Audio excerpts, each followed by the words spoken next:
E agora há pouco eu conversava aqui com os irmãos também, algumas situações, e eu lembrava de um empresário local que faleceu alguns anos atrás, um conhecido, e ele ficou muitos anos, ele teve a empresa por muitos anos, e ao longo desses anos ele não se preparou da forma que ele deveria de se preparar. Não faz parte da palavra, eu só quero poder compartilhar isso. Quando ele faleceu, a família sumiu.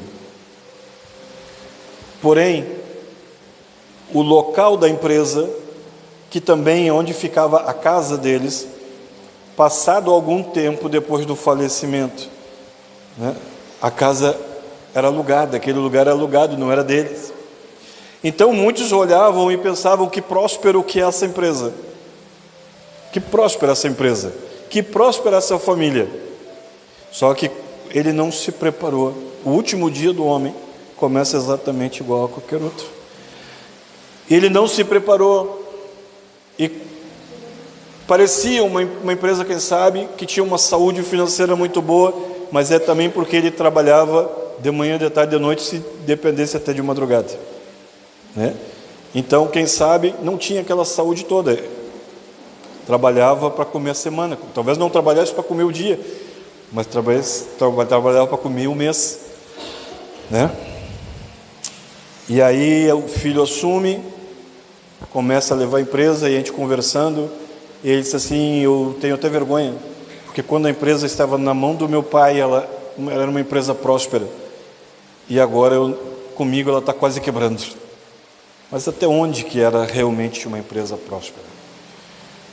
Fico me lembrando de um pastor conhecido nosso, muito chegado a nós, que também, em algum momento, na época da pandemia, ele faleceu. Quando ele faleceu, a esposa ficou cheia de dívidas e sem receber nada, aposentadoria, sem receber nada, com 2 filhos e desempregada. E pior do que desempregada, sem ter uma estrutura de conhecimento e experiência para poder trabalhar. E aí, durante a caminhada, eu fiquei pensando, eu fiquei me lembrando, e eu me lembro daquela viúva que vai, se eu não me engano, o profeta Eliseu, e ela diz: olha, o meu marido morreu. Ele era uma pessoa que estava sempre contigo na escola dos profetas, ele era uma pessoa que tinha muita fé, ele era uma pessoa que trabalhava muito, tu sabes disso, e ele morreu, e agora os credores vêm a mim para buscar os meus filhos, como forma de pagamento dessas dívidas. Naquele tempo, a dívida muito alta, os credores vinham e pegavam os filhos para trabalharem como escravos em troca do pagamento.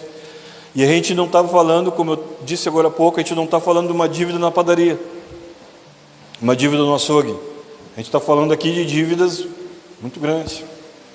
Então ele era um trabalhador, esse cidadão, ele era um trabalhador, era um homem que estava no templo, era um homem que tinha muita fé, mas uma pessoa que não se preparou.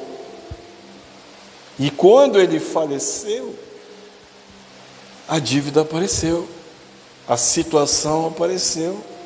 Quem sabe ele tirava de um lado, sabe como diz o mundo aí, tu cava um buraco para tapar o outro, né? Quem sabe era assim. E quando ele faleceu, os credores então vieram para levar os filhos, né? Então, como é importante a gente aprender com o erro dos outros, com a Bíblia e também com o erro dos outros. De nada adianta nós estarmos dentro de uma igreja, de nada adianta nós estarmos manifestando a nossa fé, se nós não tivermos uma organização financeira na nossa casa, administrativa, gastar o que não tem, pedir empréstimos para ver depois como é que vai resolver, né? Quantas pessoas fazem isso? Uma irresponsabilidade administrativa pessoal. E aí, quando a casa cai, como é que faz? É o risco da família. Então, nós precisamos aprender isso, a ter essa consciência de não gastar mais do que podemos, mas também de investir, quem sabe, em vez de gastar. E uma outra situação que quero compartilhar é que quando dá o problema, quando dá a situação, ela não sai, essa mulher ela não sai conversando com os vizinhos, embora que ela se dava muito bem com os vizinhos. Tanto é que o profeta disse: vai nos vizinhos e pega vasilhas, não poucas, né? Então ela se dava muito bem, mas ela não foi para os vizinhos, ela não foi para o Facebook, ela não foi para o Instagram, ela não foi chorar suas mágoas. Que adianta? Irmão, vou dizer um negócio aqui para ti, que eu aprendi, Vanessa. Se tu for chorar, chora com as pessoas que têm um lenço para te ajudar. Chora com pessoas que realmente estejam dispostas a te ajudar a secar tuas lágrimas. Sabe, conhece a hiena? A hiena é totalmente carnívora. A hora que ela vê alguém, que ela sente o cheiro de uma pessoa ferida, ela ataca. Nós estamos chorando muitas vezes e as pessoas, nós não percebemos, são hienas. Precisamos cuidar para quem nós estamos chorando. Aprenda a chorar para pessoas que têm lenço e estão dispostas a enxugar tuas lágrimas, te ajudar.